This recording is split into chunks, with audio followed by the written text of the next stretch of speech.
Hi, everyone. Thank you so much for joining us today.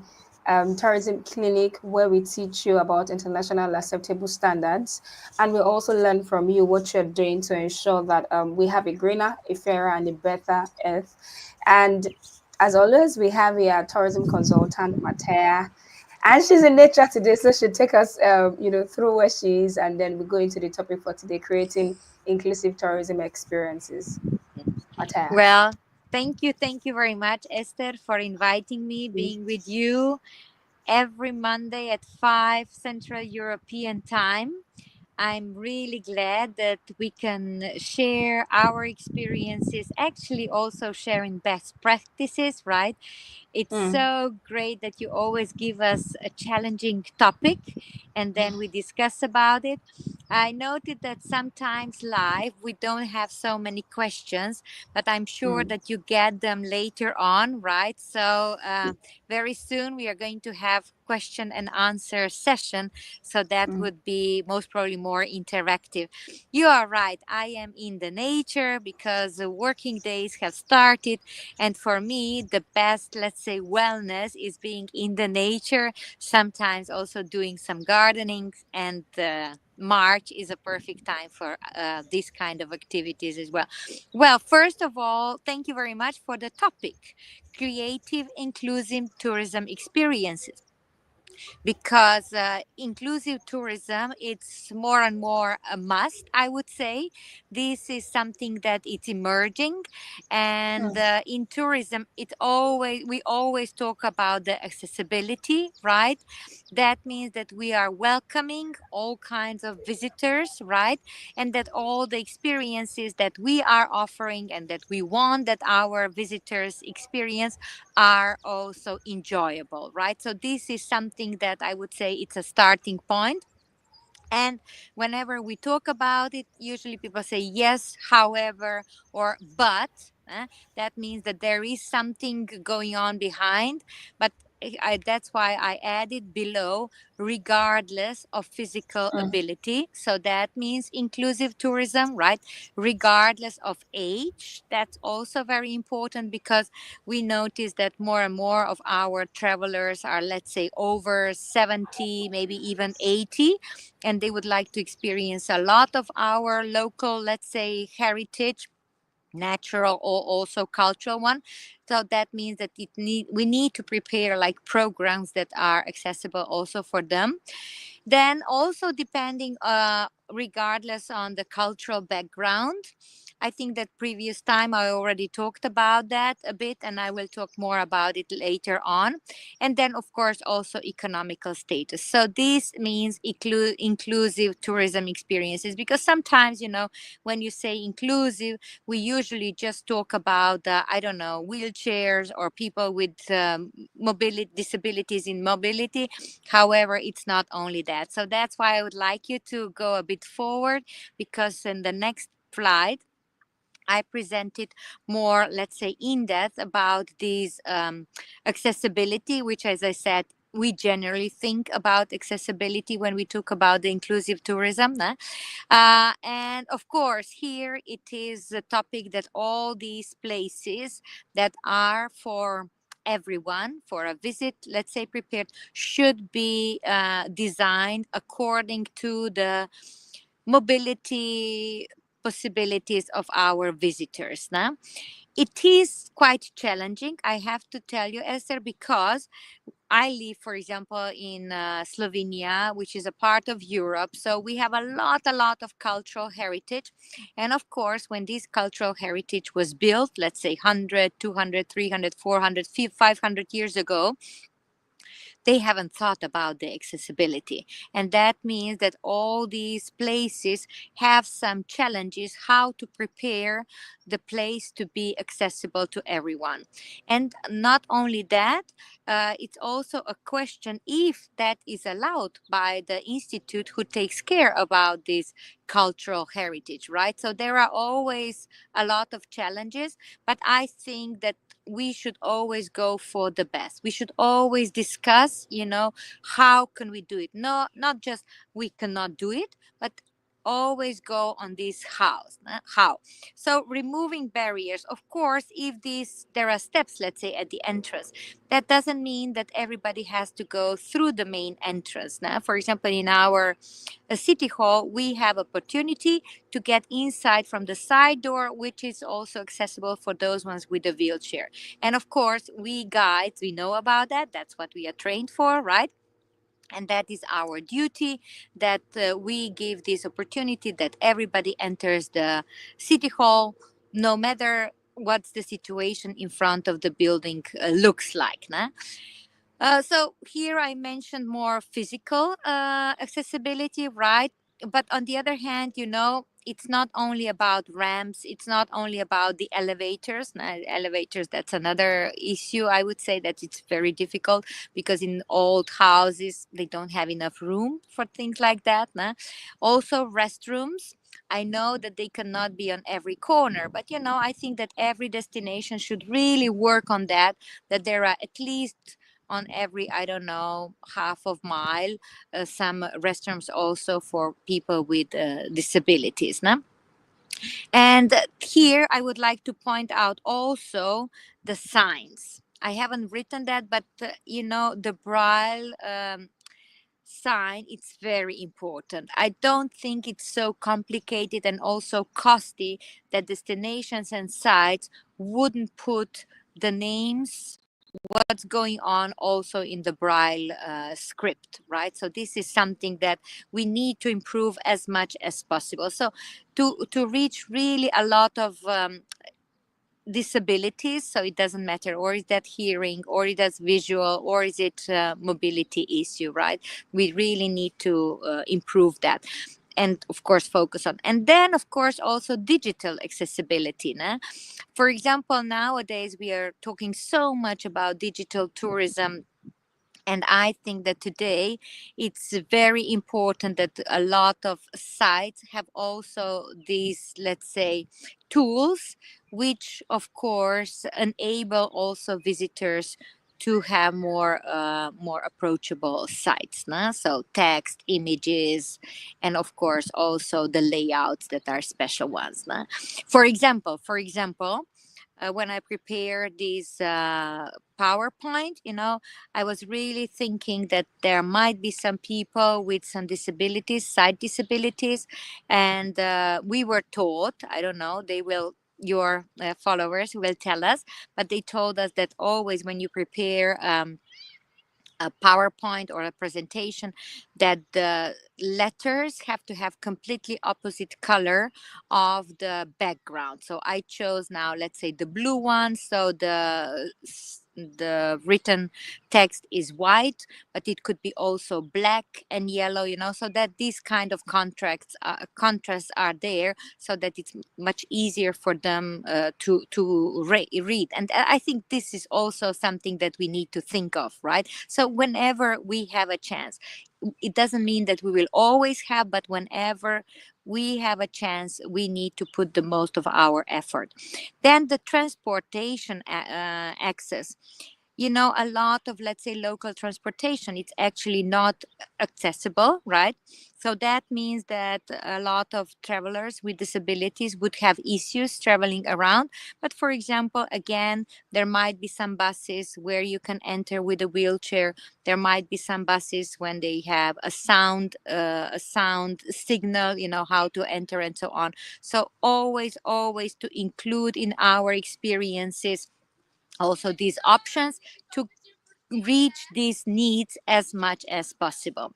So if you can go on now with the next slide. So this is the accessibility. Then the cultural sensitivity. This is something that I think generally we don't think when we talk about the inclusive tourism, but I think we will need to think more and more, nah? So that we are really catering all these needs. And one part is something that we tourist guides and tour operators should think of, and these are the languages, foreign languages. Generally, for example, now we are running these clinics in English, But if I had a group of people over here, and maybe some of them would be, let's say, from German speaking area, you would say, oh yeah, you all understand English, right? Well, they would prefer if I would do the tour bilingual. And whenever we have a chance, I think it's good that we give this offer, right? Even though, of course, younger generation, they do speak English, or maybe in the South American area more Spanish and so on, but still we need to put some extra effort. Sometimes, of course, it can be tiring, listening to languages, but on the other side, I always say to the travelers from another language, okay, now I will explain this in German. The other ones who listened in English, you have time to take some pictures, and then we will do the presentation in English as well, so that we include everyone as much as possible. It's not easy, I know, but this is also something that we need to think of when we are talking about the inclusive tourism. Huh? Then we have these sensory friendly options, right? So definitely reducing the noise. um, when it's something it's too loud, it's not pleasant, that noise makes us tiring, right? I don't mind if young people go, or even older of course, if they go to a nightclub and listen to this kind of music a bit slightly louder. But if we are delivering our services, we definitely need to think about that. So I would always take a group somewhere away from these, let's say, noisy surroundings, so that their experience would be better. It's not just for those ones, who are, I don't know, who have issues with hearing, but also general impression, I would say, nah? So that all these tours are sensory friendly, nah? Then dietary considerations, you see. I mean, for example, today I had a group of people and they said, oh, we would like to taste some local food. And then I suggested few things and they said, hey, what about those ones who don't eat pork? What about those ones who are vegetarians? What about those ones who are vegan, right? So it's our duty as a tour operator or as a tourist guide that we cater these needs as well. That doesn't mean that they will taste everything what it's local, but at least there are one or two dishes that they can try that they are local, and then they meet their expectations. So I think these dietary considerations are very important. Okay, also lactose free, gluten and so on, but more and more whenever we offer something like that, that is. Then affordability. This is another thing that generally we don't think of, but it's also a part of the inclusive tourism. I think it's already a lot that nowadays a lot of people can travel around the globe. So remember the other day we said in 60s the flight from US to Europe was $12,000. Now, of course, you just pay a few hundreds and that's it, right? That means that more people can travel, but also at the destination, that we don't offer just deluxe restaurants, right? But that we offer also, let's say, some shops or maybe bars with reasonable prices. Usually this is the area where locals meet, right? So whenever they say, hey, where you local eat when you go out, hey, where you local go for a drink, that would be the case. So that we don't suggest only like high pricey areas, but also the normal one, or maybe just for the, let's say, a bit lower, because a lot of travelers, even though they could afford, themselves a higher priced services, they'd like to experience something local, and usually that's a lower price now. So budget friendly, I always say budget friendly. I think that we have a lot also deluxe hotels, but on the other hand, somebody could stay also at a hostel or a three-star hotel. Maybe they feel it even more home. Yeah. So this is regarding the affordability. The next situation that we are talking, it's about the inclusive, safe, and welcoming environments. I think that's very important nowadays. Then, whenever we are preparing a program, that this program is safe, because for example we have a lot of solo women travelers, and for them, in fact, this is the most important part, right? That it is safe, and not all going around with a group, but also by themselves if they would like to get lost in the city, how we say. right, that it is safe. So this is very important, that also we as tourism stakeholders, that we take care that our destination is safe. And then of course welcoming environments, I think it also has to do a lot with the topics that we talked before, like a community friendly tourism, sustainable tourism, and so on. So if we are going to include all these let's say topics, definitely then the locals will be more friendly, and it's going to be welcoming environment for our tourism. Sometimes, of course, we say that marginalized tourist groups are put aside, but we said it has to be for everyone, inclusive. So the main point again, Esther, again, training and awareness. So that we tourism stakeholders, tour operators, also us tourist guides, that we are trained for these situations, that we point out what our duty is, and not only that, that we raise the awareness among our visitors. So I think that they will appreciate that very much. For example, the other day somebody asked me, because we have stripes on the streets, that's in quite a few European cities, and then you have suddenly buttons on the street, right? And then I say, oh, why do you have this? Because I can't walk properly here. And that is, well, but this is for visually impaired people. Where's the line? That means that they will continue. When there are these little buttons on the ground, that means that this is a kind of a crossroad, and that they can change the direction. And they were like, oh wow, that's great. They didn't know before. They thought it's a kind of an obstacle, but later on when we explained that, they were like, oh, we appreciate that now. Yeah, you are right. Now community engagement, I think it's very important. And not only that, Esther, when we talked about this inclusive tourism, then at the end we always notice that if we prepare for this inclusive tourism, then it's also a better, higher quality of life for the locals as well. So if we don't have, let's say, these barriers or steps or ramps that we have, or that we have something for visual impaired and so on. So this is also for locals. So that means that, let's say, 20, 30, 40 years when there was no tourism, nobody took care of it.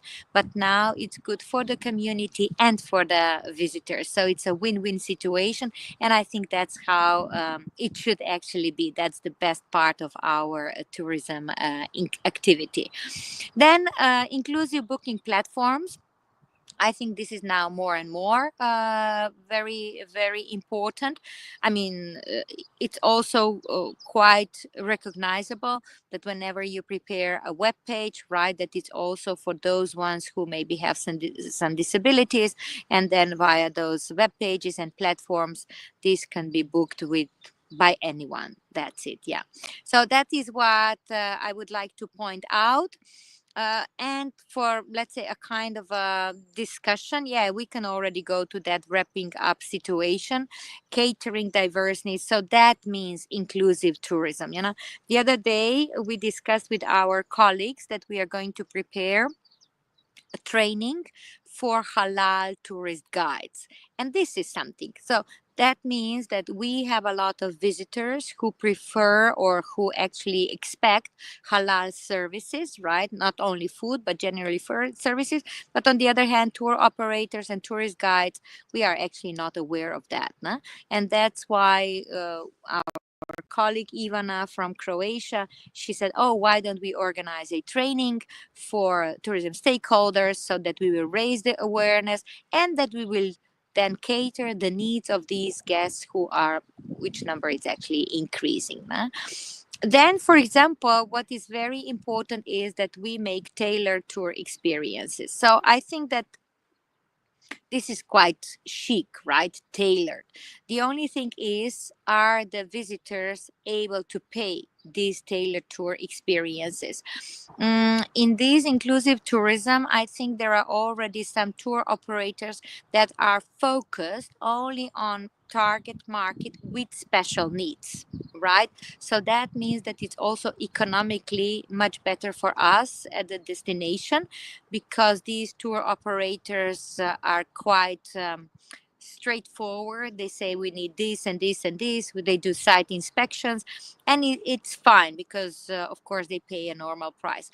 tailored tour experiences I find a kind of challenged in the moment where there are, let's say, just a couple or three people, and maybe they are not able to pay this tailored tour experience. So this is still a challenge, but I think if there is awareness, and lots of times we would like to meet these expectations just to raise and also to put on a higher level our services, nah? So multi-language guides I already mentioned, but I mean also the information material. Of course, it doesn't need to be everything in paper, right? We have nowadays also QR codes, we have also on the web page, but as much as we are going to do that, the quicker and better we are going to meet the needs of our target market. Yeah. So the next slide, please. I think there is still some more. Yeah, dietary accommodation. Of course, regarding the dietary, I think I already mentioned enough, right? So it's a must now to meet the expectations of the travelers. You can't say, hey, we have only, I don't know, food with gluten, so take it or leave it. No, no, we have to be aware and we need to cater these needs. No? Then accommodations. I think that a lot of hotels have some issues because, especially for example, for people with disabilities, especially the wheelchairs, and so they need to have wider doors.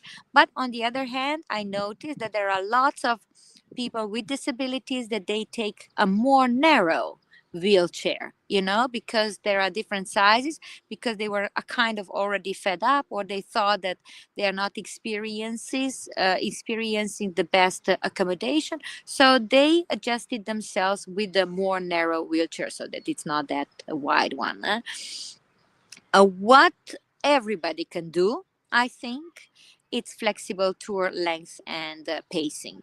You know what? This is not such an expensive stuff, right? We just need to be aware. We just need to be trained of these needs, and I'm sure that then we are going to be able to prepare a nice tour that is going to be also interesting and according to the needs of the group that it's coming from.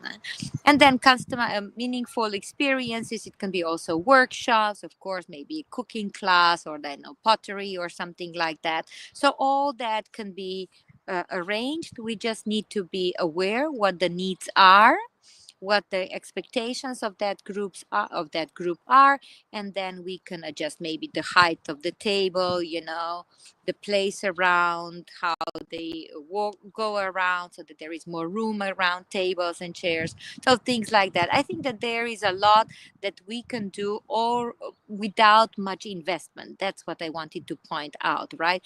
Let's not focus on what we can't, but let's focus on how could we meet these expectations, right? Sometimes, of course, it will take us some more effort, sometimes it will take us some more time, but at the end, that's the next slide, I think it's the brand that we are going to make stronger, and I think we are going to get a positive response from our visitors, right? So we definitely want to give this feeling of welcoming, and that we value, so that they are valued, we value their expectations.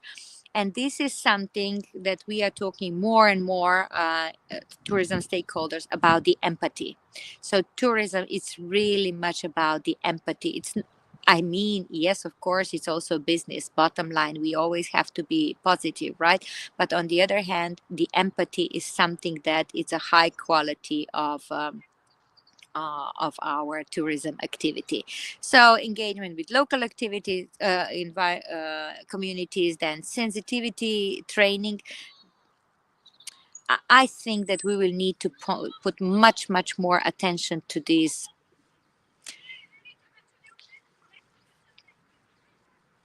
philosophy of inclusive tourism, but also psychology. So empathy, nah? Personalizes assistance, because all these people, they are so thankful. They are really feeling great the moment the service is done, but it doesn't need to be like wow, wow, wow all the time.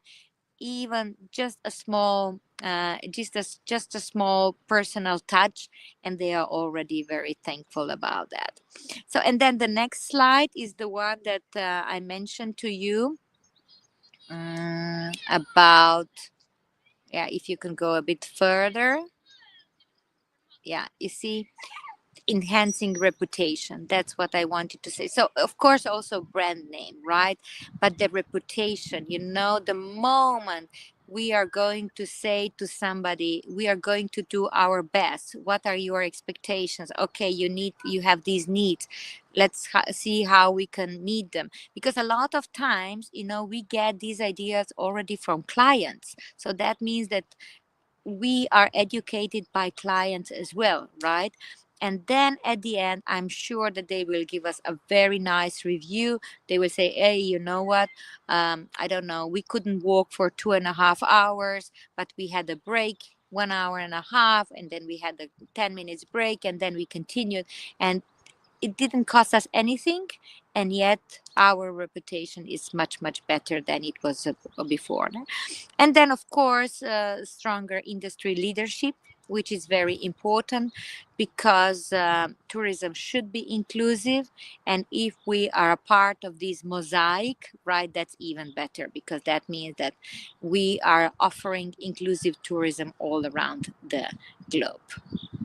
Yeah, I think now this is the last thought that I put over here, and I'm really happy that we had a chance to discuss about that. So sometimes people say, why should I bother with that? I think that there is not a question, why should I bother? It's just the question, how can I implement that as quickly as possible, right?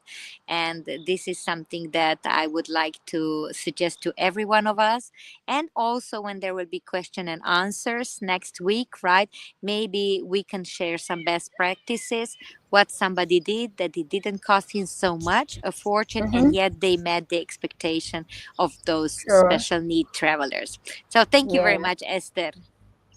Thank you so much. That was an insightful session. I'm happy that we're constantly talking about inclusive travel because okay, so when we talk about accessible travel and accessible tourism, that industry is so big, is in its billions, and it's yet untapped. Yes. Only a few businesses are focused on it. Yes. And we started Mm, talking in the community a while back. So some people who are doing like normal tours began to like add a bit of accessible travel, but then they understand that it has become difficult because even for some hotels, they didn't build their hotels in such a way that, true. it takes in someone who has, accessibility issues and all of that. Yeah. And Yeah. we can only believe that with conversations like this, we begin to drive things forward. I Yeah. see some specific niches to, just like you have said, they tell you, "Oh, we're only doing tours for disabled folks." And it's okay for people that are disabled to also actually join other people. They are able, they're just like abled differently. So Mm, conversations like this are really, really important, and mm. I believe that we consistently see change over the next couple of years. And Well, but I would like to add also something, Esther. A lot of people with mm, disabilities, they actually don't want to feel special, you know? true. They just have special needs. So let's say that if they are traveling with a group of people with no disabilities, right, they Mm, will just say to us, hey, do you have any room? I have a husband or a wife on a wheelchair. And then you would say, hey, one group we have like this, if you don't mind, we could put you there. That if you have maybe a mm, few times inquiry, that you put them somewhere on the ground floor if the other ones are upstairs and things like that, and there is no lift or something. But really to meet their expectations, but not to make too much, I don't know, hustle about that, because right. people don't want to, like, that everything is just because of them, right? About them. True. Exactly, exactly. I will never forget, once I had an auntie and a nephew. They were traveling around Mediterranean, and auntie wrote to me, you know what, he's blind, almost blind, 95%, but he doesn't want you to know that. And really, where we met later on, of course I didn't say anything about the blindness, so I just went with Mm, the interpretation, with description and so on. He had sunglasses, that nephew, right? And then she told me before that he's taking pictures all the time, and later on in the evening he puts them in the hotel room on the computer, and then with his digital equipment, he adjusts to the site that he has. So that's Oh. what I wanted to say. A lot of people don't want that we talk much about these disabilities, right? It's just that it's a kind of a normal stuff, right? Mm. Takes Yeah, you I mean, around. I definitely agree with, and I remember somebody actually said it to me earlier. But I think this is another discussion. This is a discussion for probably another day. Is it really possible to have, like, someone that has a disability, like one that is obvious? An example is a wheelchair, and not want to like have not be extremely empathetic towards them as a Mm. tour guide and things like that. I don't know if that's something Mhm. that's possible. Yeah, well, for example, of course, if I have people with disability with on a wheelchair, I don't even tell to the rest of the group that usually I go upstairs. I just go around, where there is maybe a ramp or a street going slightly up. I don't even Mm, mention that there are steps where we could go because it's not important. We just chose this street, right?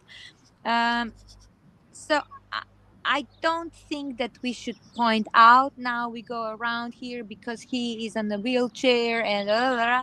No, no, no, no. You just go there and you interpret. Or, for example, when they have a visually impaired visitors, for them it's very important description, right? So we say painting with words, right? This is a special mm, technique, and I just use this special technique even though the other ones don't know that I point out more this technique because of the person with who is visually impaired, but I just use it, and they are, I think, mm. all thankful because I describe one building that I'm pointing out really in detail so everybody knows what are we looking at, or maybe the tree or whatever.